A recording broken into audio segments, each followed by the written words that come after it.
DBC নিউজের নিয়মিত আয়োজন সংবাদ সম্প্রসারণে সবাইকে স্বাগত জানাচ্ছি। আমি মজুমদার জুয়েল।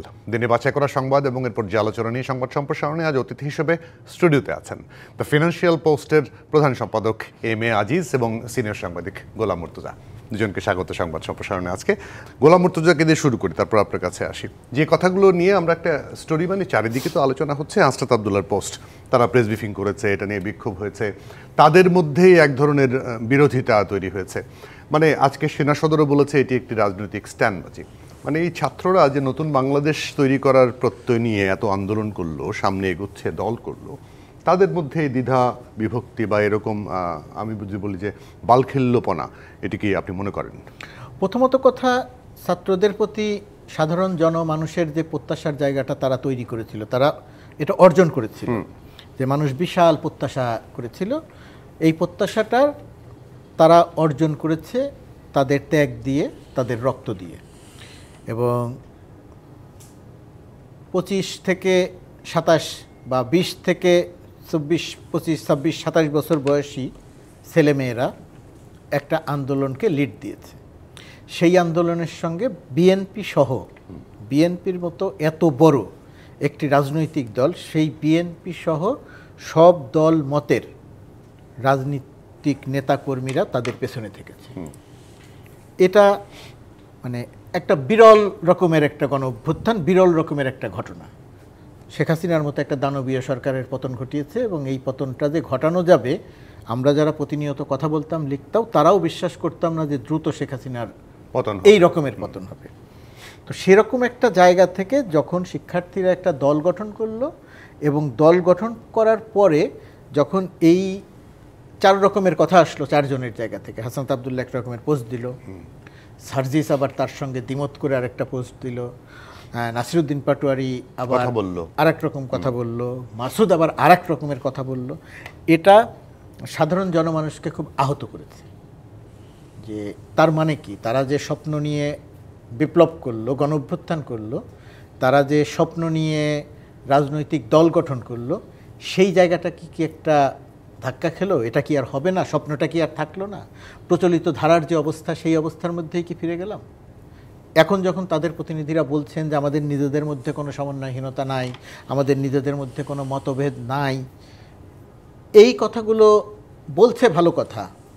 যদি আমি খুব পজিটিভভাবে ব্যাখ্যা করতে চাই যে হ্যাঁ ঠিক আছে, এটা তাদের নিজেদের মধ্যে একটা গণতন্ত্রের উদাহরণ বা দৃষ্টান্ত, এটা বলা যেত বা আমি বলতাম এখানেই সেটা, যদি তারা তাদের দলীয় ফোরামের ভেতরে এটা আলোচনা করত, সেখানে যদি তর্ক বিতর্ক ঝগড়াঝাটি করে তারপরে এসে এরকম একটা কথা বলা হতো, সেটা ফেসবুক পোস্ট হোক, তাদের কারো নেতার, কোনো নেতার ব্যক্তিগত পোস্ট হোক, ব্যক্তিগত পেজ হোক, অথবা অন্য তাদের দলীয় ফোরাম হোক, সংবাদ সম্মেলন হোক, যে কোনোভাবে বললে এটা কোনো সমস্যা ছিল না। এই কারণে এদের বক্তব্যটা নিয়ে সাধারণ মানুষের অনেক আহত করেছে। আমি নিজেও ওই একই রকম অনুভূতি, আপনি যা বলছেন আজিজ ভাই হয়তো এর চেয়েও ইয়ে করে বলবেন, কিন্তু আমি তার সঙ্গে একমত। এখানে একটা দিক, এর বাইরে আরেকটা দিক, এটা যেমন তরুণ নেতাদের এটা বোঝার দরকার ছিল। তারা বলেছেন যে আমাদের ভুল ত্রুটিগুলো ক্ষমাসুন্দর দৃষ্টিতে দেখবেন, মানুষ এটা চাইবে ক্ষমাসুন্দর দৃষ্টিতে দেখতে, কিন্তু তাদেরকে যেটা বুঝতে হবে যে মানুষ একেবারে তীক্ষ্ণভাবে তাদের দিকে নজর রাখছে। আর আরেকটা দিক যেটা, যে সেনা সদর থেকে যে বক্তব্য দেওয়া হয়েছে, সেনা প্রথমত প্রশ্ন আসবে যে 2 জন নেতা সেনা সদরে গেলেন কেন? তাদের সঙ্গে কথা হয়েছে, সেই কথার পরিপ্রেক্ষিতে যাওয়া হয়েছে।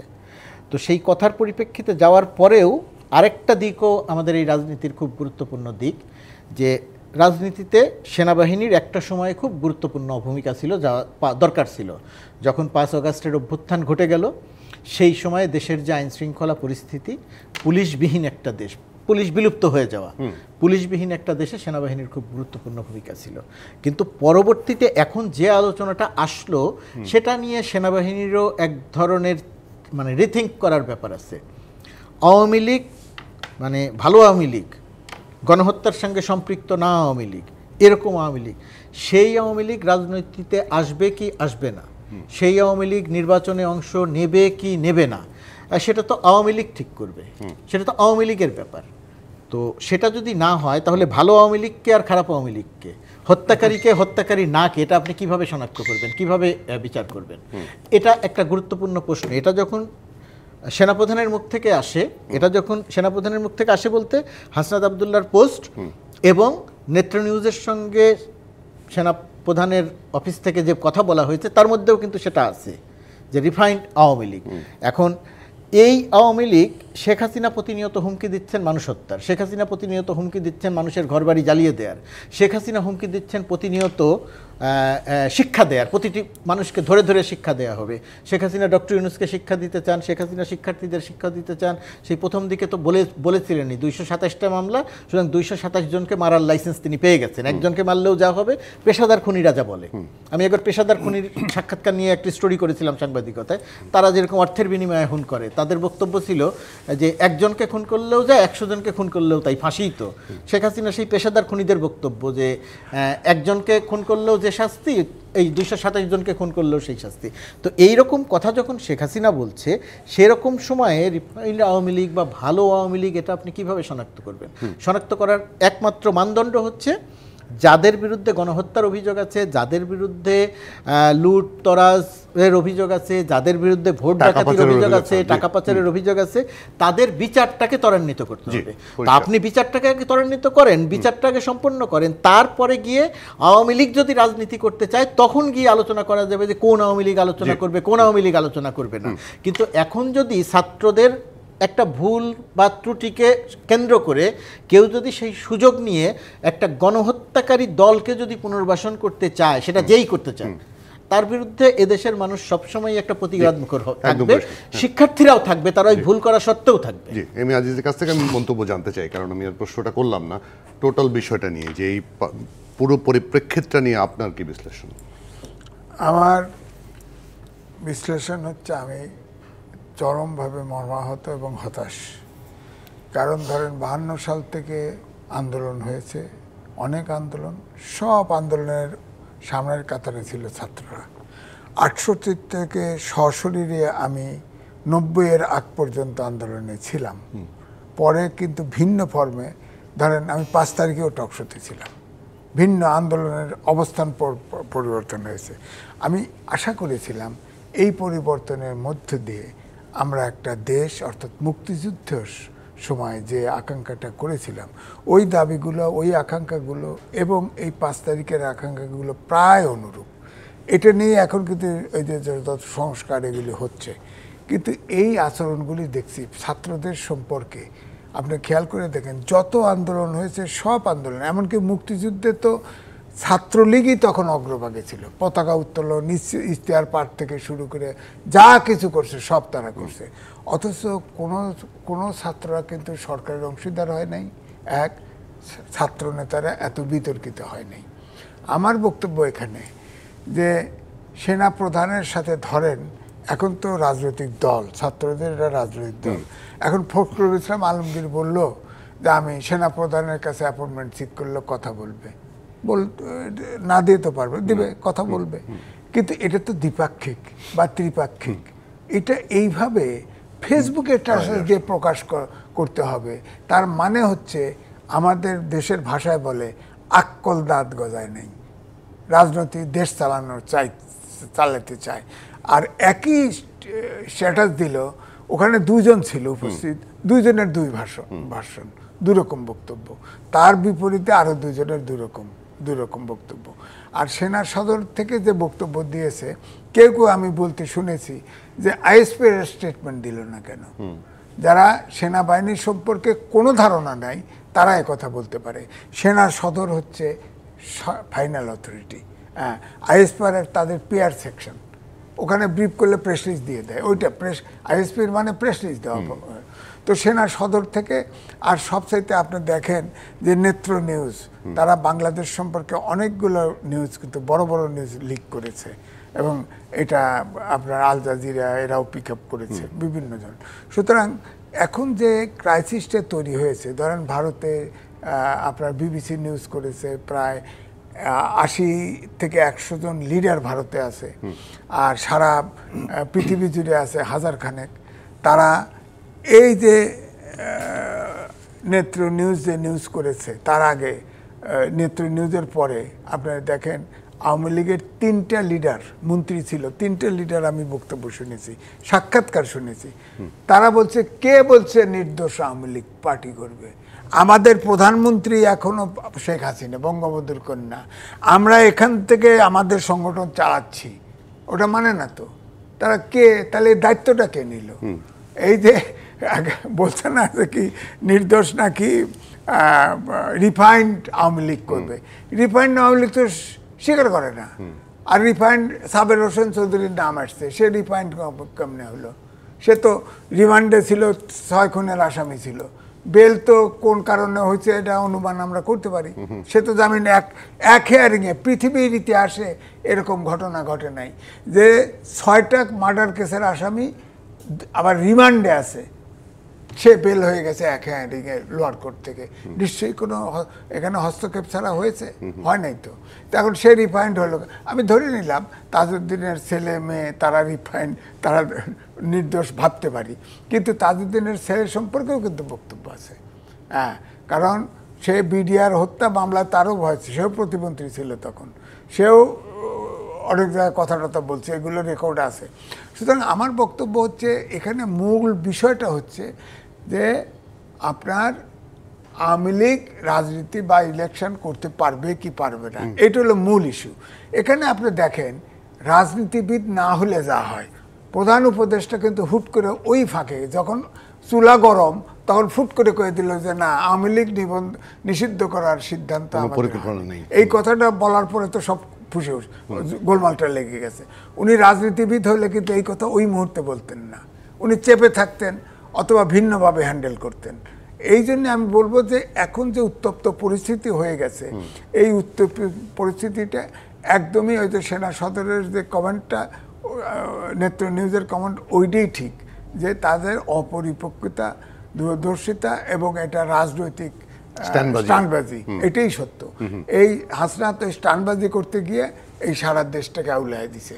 তো সুতরাং এখন ছাত্রদের বোঝা উচিত, ছাত্রদের উপরে যেটা বায়ু করলেন, মর্তুজা বায়ু করলেন, যে আকাঙ্ক্ষাটা ছিল জনগণের, সেই আকাঙ্ক্ষা তো পূরণ করতে পারছে না। কারণ তাদের সম্পর্কে অনেক রকমের বদনাম শোনা যায়, কিন্তু তার সাথে কথা হলো ওনারা রাজনৈতিক দল করতে গিয়ে এখন বাইরে ওই হলগুলোতে কয়েকটা হলে আছে, বাইরের লোক পাচ্ছে না। যেমন আমার থানা, পাবনায় সাঁতিয়া থানায় তাদের একটা লোক নাই, জামাতের শিবিরের লোক নিয়ে পার্টি বানায় ফেলছে। এগুলো যদি করে, কোথাও শিবির, কোথাও ছাত্রলীগ, ইনোসেন্ট নিয়ে পার্টি দাঁড় করবে, এটা কি লাভ কি? সংখ্যা বাড়ায় লাভ কি? নিবন্ধন নেবে, ইলেকশন করতে গেলে আমির সময় আওয়ামী লীগও 3টা দল বিরাট বিরাট দল করছে, 300 সিটে ঘুরে ফিরে দিয়েছে, একজনেরও জামাত থাকে নাই। এদের কিন্তু ওই পর্যায়ে চলে গেছে অলরেডি। আমি শুধু একটা জিনিস আজিজ ভাইয়ের সাথে যে কথা বলছে সবগুলো নিয়ে আমার কোনো একটা জায়গায় বক্তব্য, যে আমরা যখন পরিপক্ক অপরিপক্ক নিয়ে কথা বলছি, শিক্ষার্থীদের এই জায়গাটি নিয়ে সেনা সদরের পক্ষ থেকে যে হাস্যকর অপরিপক্কতার কথা বলা হচ্ছে, এই জায়গাটাতে শিক্ষার্থীদের ক্ষেত্রে যেরকম এইটা বলা যায়, একই রকম কথা সেনাবাহিনীর এই অংশটা বা সেনাপ্রধানের জায়গা থেকেও সেই একই কথা বলা যায়। আপনি রাজনীতিবিদদের সঙ্গে ক্যান্টনমেন্টে বসে এই আলোচনা করছেন কেন? তারা তো একটা রাজনৈতিক দল, তারা তো একটা রাজনৈতিক দলের প্রতিনিধিত্ব করছে। ধরে নিলাম যে তারাই আলোচনা করতে চেয়েছিল, তো তারাই আলোচনা করতে চাইলে তো ক্যান্টনমেন্টের ভেতরে এই আলোচনাটা হচ্ছে কেন? আওয়ামী লীগ রাজনীতি করবে কি করবে না, নির্বাচনে আসবে কি আসবে না, তার 30% বা 40% সমর্থন আছে কি নাই, এটা তো দুইজন রাজনীতিবিদের সঙ্গে বসে ক্যান্টনমেন্টে আলোচনা করার বিষয় নয়। নেত্র নিউজের সঙ্গে যে কথা বলেছেন, যে সেনা সদরের পক্ষ থেকে যে বক্তব্য দেওয়া হয়েছে, সেই বক্তব্যের মধ্যেও কিন্তু এই কথাটা আছে যে সেখানে সেনাবাহিনীর হাসনাত যেভাবে বলেছে সেইভাবে নাই, কিন্তু কথাটা আছে যে এই আলোচনাটা হয়েছে, সেনাপ্রধান এই কথাটা বলেছেন। তো এর কোনোটাই কিন্তু প্রফেশনালিজমের সঙ্গে যায় না, এর কোনোটাই কিন্তু পরিপক্কতার সঙ্গে যায় না। আমাদের এখানে সবারই রাজনৈতিক দল, তরুণদের রাজনৈতিক দল, গণ অভ্যুত্থান বিপ্লবের প্রতিনিধিত্ব করছে রাজনৈতিক দল। বিপ্লব, গণ অভ্যুত্থান তো কোনো নিয়ম কানুন মেনে হয় না, একটা ঝড়ের গতিতে, টর্নেডো গতিতে হয়। তারাই যখন একটা জায়গার প্রতিনিধিত্ব করছে, তাদের কাছ থেকে ভুল ত্রুটি হওয়া উচিত নয়, কিন্তু ভুল ত্রুটি হওয়াটা একেবারে অস্বাভাবিক কিছু না। কিন্তু সেনাবাহিনী, সেনাপ্রধান সেই জায়গাটা তো অনেক বেশি ম্যাচিউর হওয়া উচিত, কিন্তু সেটা তো আমরা দেখছি না। আমি অ্যাড করি এই জন্যই, যে দুইজনের সাথে তিনি কথা বলেছেন, যদিও বলেছে তারা তার মিলিটারি অ্যাডভাইজারের সাথে অ্যাপয়েন্টমেন্ট সিক করেছে, বলছে তারা তো ওই পার্টিরও মূল প্রতিনিধি না, না, মুখ্য সমন্বয়ক দুজন, মুখ্য সমন্বয়ক দুজন, কিন্তু প্রেসিডেন্ট মেম্বার সেক্রেটারি তো আলাদা, আহ্বায়ক আলাদা। তো তারা তো এখন এই যে 4 জন যে কন্ট্রাডিক্ট করতেছে, এতে প্রমাণ হচ্ছে তারা তো এদেরকে ইনফর্ম করেও গেছে বলে মনে হয় একদম পরিষ্কার। সুতরাং এখানে আর্মি তো রাজনৈতিক বিষয়ে কথা বলতে পারে না। এটাই গোলাম মুর্তজা বারবার বলছেন, তারা এবার কেন কথাটা বলবে। একটা বিরোধী নিয়ে আসি, কারণ আজকে সংস্কার প্রস্তাব নিয়ে গণ অধিকার দুঃখিত জাতীয় নাগরিক পার্টির পক্ষ থেকে সুপারিশ দেওয়া হচ্ছে, বিএনপির পক্ষ থেকে দেওয়া হচ্ছে, এই বিষয়গুলো নিয়ে একটু আলোচনায় আসবো। দর্শক, সংবাদ সম্প্রসারণ নিচ্ছে একটা বিরতি, সঙ্গে থাকবেন। বিরতির পর আবার স্বাগত সংবাদ সম্প্রসারণে। আমাদের সঙ্গে স্টুডিওতে অতিথি হিসেবে আছেন দ্য ফিনান্সিয়াল পোস্টের প্রধান সম্পাদক এম এ আজিজ এবং সিনিয়র সাংবাদিক গোলাম মুর্তজা। দুজনকে আবারও স্বাগত সংবাদ সম্প্রসারণে। এম এ আজিজ, সংস্কার প্রস্তাবের কথা বলেছিলাম, সংস্কার কমিশনের কাছে, ঐক্যমত্য কমিশনের কাছে সংস্কার প্রস্তাব নিয়ে রাজনৈতিক দলগুলো তাদের সুপারিশ দিচ্ছে। আজকে এনসিপি দিয়েছে এবং বিএনপিও দিয়েছে, সাথে সিপিবিও দিয়েছে। এনসিপি যেটা আগে একটা দাবি ছিল, গণপরিষদ ভোট তারা আগে চায়, সংবিধান বাতিল করতে চায়, যেটার সাথে বিএনপি একদমই একমত না। সেই জায়গাটায় আপনার কি মনে হয়, মানে সংস্কারগুলো কোন পথে যাচ্ছে, কোনটা আসলে হবে বলে মনে হয় এই ডক্টর ইউনূস সরকার ক্ষমতা থাকা পর্যন্ত? না, চিফ অ্যাডভাইজার ডক্টর ইউনূস যেটা বলেছেন যে যেটুকু একমত হয় সেটুক নিয়ে নির্বাচনে যাবে।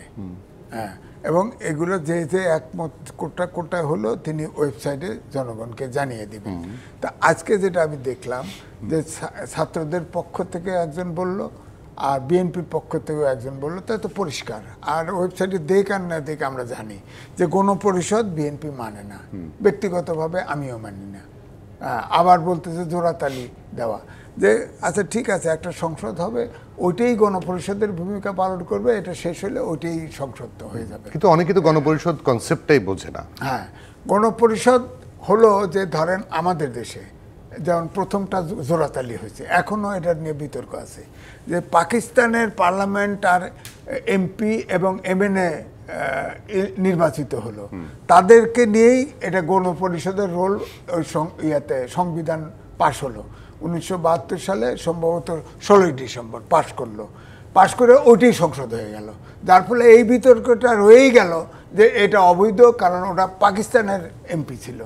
তো এখন যেটা হচ্ছে যে এই সংসদ যে আপনি বাতিল করে নতুন সংবিধান হবে, এটাকে গণপরিষদ লাগবে, একটা মানে পিপলস ম্যান্ডেট নেওয়ার জন্য গণপরিষদ এই সংবিধানকে পাশ করার জন্য।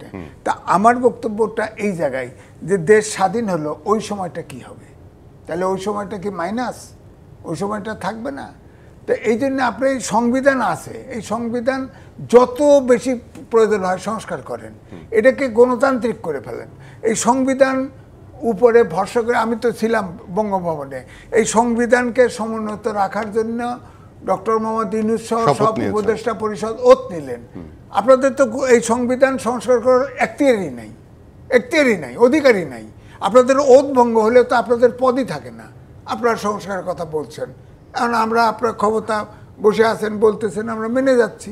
তো এই জন্যই বলছি এই প্রশ্ন থেকে যাবে যদি এই গণপরিষদ করা হয় যে তুমি অ্যাডভাইজারি কমিটি কিভাবে করলা, কারণ এই আগের প্রেসিডেন্ট তার সাথে এই সংবিধান সম্বন্ধ রাখার ওত নিয়ে তুমি সংবিধান সংস্কার করলে গণপরিষদ, এখন গণপরিষদ এসে যদি তাদেরকে অ্যামেন্ডমেন্ট করে মানে বৈধতা দিয়ে দেয়, তখন কি হবে? তখন তো হতে পারে গণপরিষদের এখতিয়ার সংবিধান পাশ করবে, নতুন করে সরকারের অনুমোদন দিবে তো সংসদ জানেন এই যে জিয়াউর রহমানের শাসনামল, এরশাদের শাসনামল, এটা আওয়ামী লীগের সংবিধান যতটুকু প্রয়োজন পাশ রাখছে। দেশে তো ভ্যাকুয়াম তৈরি করতে পারে না, যে জায়গায় ভ্যাকুয়াম তৈরি হতে পারে সেসব জায়গায় পাশ করে রাখছে, যে জায়গায় দরকার নেই বাতিল করে দিছে, অনেক শাসনামল অবৈধও করে দিছে। এটা সংবিধান এখতিয়ার রাখে। গণপরিষদ তো সংবিধান করার জন্য, গণপরিষদ সংবিধান করতে হলে আমার বক্তব্য হচ্ছে এই বর্তমান সংবিধান কোথায় গেল, এটা তো বলতে হবে যে এই সংবিধান যে এটা হয়েছে, এই হয়েছে, স্বৈরাচার তৈরি করছে, আপনারা এগুলো সংশোধন করেন, সংস্কার করেন, সমস্যা নাই, শত সংস্কার করেন। হ্যাঁ, তো এই জন্য আমি বলছি যে এই গণপরিষদ করে আপনার এই নূতন এভিনিউ খোলার তো কোনো দরকার নেই। জি, গোলাম মুর্তজা, ওই জায়গাটায় আজকে বিএনপির আরেকটা বক্তব্য নিশ্চয়ই শুনেছেন যে 71-এর সঙ্গে 24 মিলানো তারা কোনোভাবে মেনে নেবে না, তারা এটা করতেও চায় না। দুটো জিনিস নিয়ে আপনার একটু বিশ্লেষণ জানতে চাই। প্রথমত কথা, 71-এর সঙ্গে 24 মেলানোর জায়গাটা একবার দুইবার কথা হিসেবে এসেছে নানা প্রক্রিয়াতে নানাভাবে, কিন্তু কেউই কিন্তু এটা মিলাতে চাচ্ছে না। বা কেউই এটা মিলায় না। যারা বিপ্লব করেছে, যারা গণ অভ্যুত্থানের নেতৃত্ব দিয়েছে, তারাও কিন্তু এটা চায় না। তারাও কিন্তু এটা বলে না যে ৭১ আর ২৪ এক, অথবা ৭১-এর চেয়ে ২৪-এর গুরুত্ব বেশি, এরকম কোনো কথা আমি শুনি নাই কোনো জায়গা থেকে এই আলোচনাটা। দ্বিতীয়ত কথা, এখন এনসিপি বলেন, বিএনপি বলেন, বা ছোট ছোট আরও যে সমস্ত রাজনৈতিক দল আছে সেই রাজনৈতিক দল বলেন, আপনি যখন একটা খোলামেলা একটা জায়গা তৈরি করবেন, জায়গা তৈরি করে যখন সেখানে আলোচনার জন্য আহ্বান জানাবেন, সেই জায়গাটাতে যে রাজনৈতিক দলটা যে মতাদর্শে বিশ্বাস করে, কেউ বিপ্লব করতে চায়, কেউ নির্বাচন করে ক্ষমতায় যেতে চায়, এক একজনে কেউ যুদ্ধ করে ক্ষমতায় যেতে চায়, এক একজনের এক এক রকমের ব্যাপার থাকে। তো এখানে এনসিপি যে প্রক্রিয়া তার জন্ম, যে ঘটনার মধ্য দিয়ে তার জন্ম, একটা টর্নেডো গতির অভ্যুত্থানের মধ্য দিয়ে তার জন্ম, সেই জন্মের মধ্য দিয়ে তারা এখন এসে এই সংবিধান রাখতে চায় না। আপনি আজিজ ভাই যেটা বললেন, এর মধ্যে তর্ক থাকবে, বিতর্ক থাকবে, দাবি তো তারা করতেই পারে। এই দাবি করার সঙ্গে তাদের যুক্তি আছে, তারা তাদের মতো করে যুক্তি তৈরি করছে যে এই সংবিধান না রেখে আমরা নতুন করে একটা সংবিধান করতে চাই। তারা যদি কখনো দেশ পরিচালনার দায়িত্বে জনগণের ভোটে নির্বাচিত হয়ে আসতে পারে এবং তাদের বক্তব্য তো পরিষ্কার যে আমরা এটা করব, এই কথা বলার পরে যদি জনগণ তাদেরকে ভোট দেয়, তাহলে তারা ক্ষমতায় আসবে এবং এসে সেই সংবিধান পরিবর্তন করবে। তো আমি এটাকে পুরো ব্যাপারটাকে খুব পজিটিভভাবে দেখি এই কারণে যে বাংলাদেশের রাজনীতিতে অনেক বছর পরে এসে একটা খোলামেলা আলোচনা হচ্ছে। বিএনপি কথা বলছে, এনসিপি কথা বলছে, জামাত কথা বলছে, তর্ক হচ্ছে, বিতর্ক হচ্ছে। এক কথার পরিপ্রেক্ষিতে সেকেন্ড রিপাবলিক চায়, নাহিদ বলছে, সালাউদ্দিন, বিএনপিতে সালাউদ্দিন আহমেদ সেটার বিপরীতে আবার তার একটা ব্যাখ্যা দিচ্ছেন। তর্ক বিতর্ক আলোচনার মধ্য দিয়ে ডক্টর ইউনূস যে অবস্থানটা নিয়েছেন সংস্কার, আমি মনে করি একদমই সঠিক পথ। সঠিকটা কি, যে সবাই যার যার মতো করে প্রস্তাব দিয়েছে, যার যার মতো করে যুক্তিতর্ক দিবে, যে বিষয়গুলোতে একমত হওয়া। ডক্টর ইউনূস চান যে সংস্কার হোক, ছাত্ররা চান যে সংস্কার হোক, বিএনপি চায় যে সংস্কার হোক। এখন কে কতটুকু সংস্কার চায়, স্বচ্ছতার সঙ্গে একমত যেগুলোতে হবে সেগুলো ডক্টর ইউনূসের সরকার বাস্তবায়ন করে বা বাস্তবায়ন করার উদ্যোগ নিয়ে তারা নির্বাচনে যাবে। যে জায়গাগুলোতে একমত হবে না, সেই জায়গায় সেই সংস্কারগুলো হবে না। বিএনপি যা করতে চায়, এনসিপি একমত না হলে বা অন্যান্য রাজনৈতিক দল একমত না হলে সেটা হবে না। আবার এনসিপি যেটা করতে চায় সেটাতে যদি বিএনপি একমত না হয় তাহলে সেই সংস্কার হবে না। তো আমি এই পুরো ব্যাপারটাকে একটা ইতিবাচক রাজনৈতিক তর্ক বিতর্কের জায়গা থেকে দেখি, এটাকে আমি ওই জায়গা থেকে দেখি না। আগের আলোচনাটা যেভাবে করলাম যে মানুষের ভেতরে এক ধরনের হতাশা, এইটার হতাশা দেখি না। এটাকে আমি রাজনীতির বহু বছর পরে আমরা একটা খোলামেলা রাজনীতি আলোচনা করছি। আমরা যখন একজন বিএনপি নেতার ইন্টারভিউ করতে যাচ্ছি, সাংবাদিকরা, আমাদের এখানে এটা কম হয়, এটা হওয়া দরকার, যা একদমই যা যা প্রশ্ন আছে সেই প্রশ্নগুলো করা দরকার। কেন আপনি গণপরিষদের বিরোধিতা করবেন? বিএনপির একেবারে একের পর এক প্রশ্ন, সম্পূরক প্রশ্ন দিয়ে সেই উত্তরগুলো আমাদের বের করে আনা দরকার, সাংবাদিকদের সেই বের করে আনা দরকার। যারা গণপরিষদ চাইছে, যারা সংবিধান বাতিল করতে চাইছে, যারা মুজিববাদের সংবিধানকে রাখা যাবে না বলছে, কোন যুক্তিতে বলছে, এই জিনিসগুলো আমাদের গণমাধ্যমের দায়িত্ব। সাধারণ, আপনি একটা কথা বললেন না যে গণপরিষদকে, এটাই তো সাধারণ মানুষের অনেকে বোঝে না। বোঝে না সেটা ঠিক আছে, বাংলাদেশের মানুষ তো রাজনীতি সচেতন। আমরাই কি গণমাধ্যমের পক্ষ থেকে এটাকে খুব পরিষ্কারভাবে বলেছি? পরিষ্কারভাবে কি কথা বলেছি? আমরা কি ধরেন এনসিপির নেতাদেরকে ওই রকমের ইন্টারভিউ করেছি যে তোমরা আসলে কি চাও? আমরা তো ওই কাজটা করি না। আমার ধারণা যে এখানে সাংবাদিকতা, এই সাংবাদিকদেরও তো বহু বছর পর্যন্ত আমরা সাংবাদিকতা করি নাই, আমরা ভয় পেয়েছি, আমরা দালালি করেছি। তো এখন এসে এখনও অনেকে বলেন যে ভয়ের ব্যাপার আছে, কিন্তু আগের তুলনায় সেই ভয়ের ব্যাপারটা নাই। রাতের বেলায় ঘুমাতে গেলে আমার সমস্যা হয় না। এখন আমাকে এখান থেকে ডিবিসির সামনে থেকে গাড়িতে উঠে বাসা পর্যন্ত যেতে মনে হয় না যে কালো গ্লাসের একটা মাইক্রোবাসে সেই গাড়ি থেকে তুলে নিয়ে যেতে পারে, সেই ভয়টা এখন নাই। সুতরাং আমরা ভয় নানা কারণে আছে, একটা তন্ত্র, মব সন্ত্রাস আছে, সেটার কারণে হয়তো কোনো কোনো ক্ষেত্রে ভয় আছে। কিন্তু আপনি এই ভয়কে যদি আওয়ামী লীগের 16 বছরের দানবীয় শাসনের সঙ্গে, দানবীয় দুঃশাসনের সঙ্গে মেলান, তাহলে এবার সেটা ঠিক হবে না। তো সুতরাং এই সময় এসে গণমাধ্যমের একটা শক্তিশালী ভূমিকা রাখা দরকার, শক্তিশালী ভূমিকা রাখা দরকার। আমরা কোনোদিন সেনাবাহিনী, সেনাপ্রধানের বক্তব্য, রাজনৈতিক দলের বক্তব্য নিয়ে আমরা কোনোদিন পরিষ্কার করে আলোচনা করতে পারিনি, কিন্তু এখন তো সেই আলোচনা করার সুযোগ আছে। আমরা সেই আলোচনাটার সুযোগ নেওয়া দরকার। সেনাবাহিনী আমাদের সেনাবাহিনী, সেনাবাহিনী, এটা আমাদের মনে রাখতে হবে। এই সেনাবাহিনীর কয়েকজন মানুষের দোষ ত্রুটি, গোয়েন্দা সংস্থার দোষ ত্রুটি আছে, সেটা নিয়ে আলোচনা করতে হবে, সমালোচনা করতে হবে, কিন্তু আমাদের আলোচনাটা কোনোভাবেই যেন সেনাবাহিনীর ইমেজকে, বাহিনীর ইমেজকে ক্ষতিগ্রস্ত না করে, কারণ এটা তো আমাদের সেনাবাহিনী। সুতরাং সেই বাহিনীর ইমেজটাকে অক্ষুণ্ণ রেখে তাদের যে ত্রুটিগুলো আছে সেটা নিয়ে আলোচনা করতে হবে, রাজনীতিবিদদের ত্রুটি নিয়ে আলোচনা করতে হবে, সাংবাদিকদের ত্রুটি নিয়ে আলোচনা করতে হবে।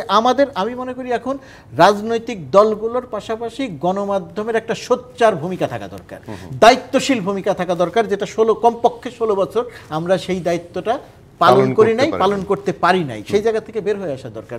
তাহলেই গণমাধ্যম একটা দেশ পরিচালনায় সত্যিকার অর্থে একটা গুরুত্বপূর্ণ ভূমিকা রাখতে পারবে। আপনি খেয়াল করে দেখবেন আজিজ ভাইরা তখন আমাদের চেয়ে অনেক সামনে।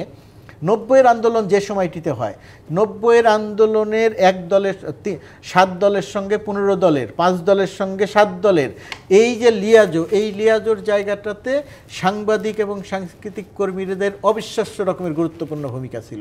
ফয়েজ আহমেদরা এই দুই নেত্রীকে একসাথে করার পেছনে সাংবাদিক এবং সাংস্কৃতিক কর্মীরা সবচেয়ে গুরুত্বপূর্ণ ভূমিকা রেখেছে। আজকে তো আমরা সেই জায়গাতে নাই, আমরা এক ধরনের দলাদলির মধ্যে, আমরা কেউ এর পক্ষে কেউ এর বিপক্ষে, আমরা তো তার ঊর্ধ্বে উঠতে পারিনি। তখনও দল ছিল, কিন্তু আজিজ ভাইরা তখনও দল করতেন, কিন্তু সেই দল করার বাইরেও তখন যে মানে সাংস্কৃতিকভাবে যে উচ্চতর একটা সাংস্কৃতিক অবস্থা ছিল, সেই অবস্থাটা আমাদের দুর্বল। সেটা এখন এই যে দুর্বলতা হলো কেন, দুর্বলতা তৈরি করলো কেন, এটা কি 15 বছরের ক্ষমতার সেই শাসনের ফল কিনা, সেই জায়গাটা আমি আলোচনা আসবে। একটা বিরতি নিয়ে আসি, তারপর এই বিষয়টা নিয়ে একটু আলোচনা করতে চাই, কারণ গোলাম মুর্তজা এটা খুব ভালো প্রসঙ্গ সামনে এনেছেন, এই যে নিয়ে আলোচনা করতে চাই। দর্শক, সংবাদ সম্প্রসারণ নিচ্ছে আরও একটা বিরতি, সঙ্গে থাকবেন। বিরতির পর আবার স্বাগত। সংবাদ সম্প্রসারণের স্টুডিওতে আছেন এম এ আজিজ এবং গোলাম মুর্তজা, দুজনকে আবারও স্বাগত। এম এ আজিজ, যেটি গোলাম মুর্তজা বললেন যে 90-এর গণ অভ্যুত্থানের সময়, 90-এর গণ আন্দোলনের সময়, তখন স্বৈরাচার বিরোধী আন্দোলনের সময় তখন যে সাংবাদিক এবং সাংস্কৃতিক নেতাদের যে ভূমিকা ছিল সেটি এখন দেখি না আমরা। বিশেষ করে 5ই আগস্টের পরে তো সাংস্কৃতিক কর্মী নেতা যারা ছিল তাদের চেহারাই এখন দেখা যাচ্ছে না। সেটি কি মানে একদম গৃহপালিত সাংস্কৃতিক কর্মী হয়ে গেছে এই কারণে, না অন্য কোনো বিষয়? বিষয়টা হচ্ছে, আপনি এই 5ই আগস্টের পরিবর্তনের পরে আপনি লক্ষ্য করেছেন যে সাংবাদিক ধরলেও 1000 কোটি টাকা, সাংবাদিক ধরলেও 20-30টা ফ্ল্যাট। এটা কি কোনদিন কল্পনা করেছেন? যাদের কথা মতুরজাই বলছে তারা তো ছোট্ট ছোট্ট বাড়ির ভিতরে ভাড়া নিয়ে থাকতো, তাদের তো ওরকম উচ্চ আশাও ছিল না, তারা পেশাজীবী ছিল, পেশাজীবী সাংবাদিকই ছিল, যার ফলে তাদের যে ইমেজ, তাদের যে ওয়েট, তাদের যে প্রেশার এবং তাদের যে আকাঙ্ক্ষা দেশটা সঠিক চলুক। বঙ্গবন্ধুর কাছে কত সাংবাদিক যেতে পারতেন, শুনতো, তিনি নিজে প্রেস ক্লাবে আসতেন। এখন কোনো বলেন কয়টা সাংবাদিক যায়? ওই যখন প্রেস ক্লাবের প্রোগ্রাম থাকে তখন যায়। এখন আপনি খেয়াল করেন যে বাংলাদেশে বড় বড় পত্রিকা আছে, এই বড় বড় পত্রিকা যদি বলেন 111-এর সময় ওই সরকারের ভিতরে ঢুকে খায়া ফেলাইছে না, এবারেও কিন্তু ওরাও কিন্তু সরকারের ভিতরে ঢুকা আছে, আটটু আড়ালে থেকে ঢোকা আছে। এই জন্য এত বিতর্ক তৈরি হচ্ছে। আমাদের সাংবাদিকরা, যাদের উপরে আমরা আশা করি, যারা ধরেন এখনকার সময় ধরেন এই মুসা ভাই নিউজ এডিটর ছিল, সিম্পলি এডিটরও ছিল না, মুসা ভাই, গিয়াস কামাল চৌধুরী, এরকম যারা ছিল, মিন্টু ভাই ছিল, যারা ছিল, তো এর বাইরে তো আরও ছিল। তো এখন তো ধরেন আমাদের বিবেচনায় ধরেন মতিউর রহমান চৌধুরী, মাহফুজা নাম, এরাই তো ফরফ্রন্টে থাকার উচিত, কিন্তু তাদের তো নিজস্ব এজেন্ডা আছে। যাদের কথা বলছে মুর্তজা ভাই, তাদের তো নিজস্ব এজেন্ডা ছিল না। এখন পলিটিক্যাল লাইনে 2টা ইউনিয়ন হয়ে গেছে। এখন 5ই আগস্টের পরে এই ইউনিয়ন আবার পার্টিকুলার দলগুলো দখল করে নিয়ে যাচ্ছে। তা আপনি পাইবেন কোথায়? এটা তো সাংবাদিকদের এটা দুর্ভাগ্য। তাহলে তো গোলাম মুর্তজা, এই মেরুকরণ যতক্ষণ পর্যন্ত না পরিবর্তন হচ্ছে, সেই ফয়েজ আহমেদের কথা আপনি উল্লেখ করেছেন, তাদের মতো যদি এরকম নেতৃত্ব না আসে, তাহলে পরিবর্তন হবে না। আমি সেটা বলি না, হওয়ার একটা সম্ভাবনা আছে। এই জায়গাতে সাংবাদিকদের যে কথা বললেন সেটা একটা দিক। আর এর বাইরে এবারের এই গণঅভ্যুত্থান পরবর্তী পরিস্থিতিতে আমরা যেটা দেখছি, যে সাংবাদিকরা যে ধরনের মূল্য দিতে হচ্ছে সাংবাদিকদের, 1000 কোটি টাকার গল্প, এই গল্পের বাইরে আরও নানা রকমের প্রতিকূলতা, জনসমক্ষে আসতে না পারা, ভয়, আতঙ্ক, তারা কিন্তু কেউ হুমকি দেয় নাই, কিন্তু তারা জনসমক্ষে আসতে পারছে না, ভয় পাচ্ছে, সে তার অপকর্মের কারণে। এটা একটা ব্যাপার। এটার থেকে আমার ধারণা যে শিক্ষা নেয়ার একটা ব্যাপার আছে। বলা হয় যে ইতিহাস থেকে কেউ শিক্ষা নেয় না, কিন্তু না নিলেও এটার থেকে একটা শিক্ষার ব্যাপার আছে যে পরিণতি কি হয়, এটা একটা ব্যাপার আছে। আর আমাদের সাংবাদিকদের চেয়েও বেশি ক্ষতি হয়ে গেছে সাংস্কৃতিক কর্মীদের ক্ষেত্রে। সবসময় সব আন্দোলনে সবসময় মানুষের রুচি তৈরিতে, মিডল ক্লাসের রুচি তৈরিতে সামাজিক এবং সাংস্কৃতিক কর্মীদের একটা গুরুত্বপূর্ণ ভূমিকা থাকে। আর এই গত 15-16 বছর ধরে আমরা দেখেছি সামাজিক এবং সাংস্কৃতিক কর্মী মানে দালাল, কর্মী মানে এক ধরনের অনুগত, নেতা মানে এক ধরনের অনুগত। যে নির্বাচনে কেউ ভোট দিতে যায় নাই, সেই নির্বাচনের 2 দিন পরে এই সামাজিক সাংস্কৃতিক নেতারা সংবাদ সম্মেলন করে বলেছে নির্বাচন খুব ভালো হয়েছে।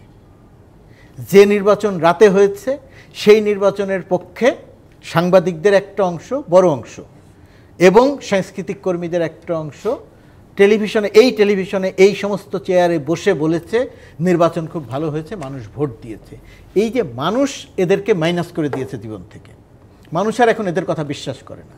আমরা সাংবাদিকরা যখন কথা বলি আমি মনে করছি যে হ্যাঁ আমি তো সত্যি কথা বলছি, কিন্তু আমার বুঝতে হবে যে আমার এই টেলিভিশনের সামনে এখন যে কয়েক কোটি মানুষ হয়তো এই প্রোগ্রামটা দেখছেন, হয়তো পুরো সময় দেখছেন না, আংশিক দেখছেন, কিন্তু আমার বিবেচনার মধ্যে রাখতে হবে যে আমি মনে মনে ভাবছি আমি সত্যি কথা বলছি, বা আমি মনে মনে ভাবছি যে আমি যা বলছি, আমি যে চালাকি করছি এই চালাকি কেউ বুঝতে পারছে না। এই ভাবনার জায়গা থেকে সাংবাদিক সাংস্কৃতিক কর্মীদের বের হয়ে আসা দরকার। বের হয়ে কবে আসবে আমি জানি না, কিন্তু আমি বিশ্বাস করি যে এত বড় একটা গণঅভ্যুত্থানের ফলে যে পরিবর্তনটা আমাদের সমাজে হয়েছে তার অনেক রকমের প্রতিকূলতা আছে। আমি যদি সমালোচনা করতে বলেন অনেক সমালোচনা করতে পারবো, কিন্তু আমার ধারণা যে কিছু পরিবর্তন আসবে। এক বাক্যে বলি, বাংলাদেশের রাজনীতিতে যে প্রক্রিয়াতে হাসিনা সরকার লুটপাট করেছিল, মানুষ হত্যা করিয়েছিল, আগামীর বাংলাদেশে এই লুটপাটের এই রাজ্য তৈরি করে কেউ আর একদম পরিষ্কার। দুজনকে অনেক ধন্যবাদ আজকে আমাদেরকে সময় দেওয়ার জন্য। দর্শক, এই ছিল সংবাদ সম্প্রসারণ। ডিবিসির সঙ্গে থাকবেন।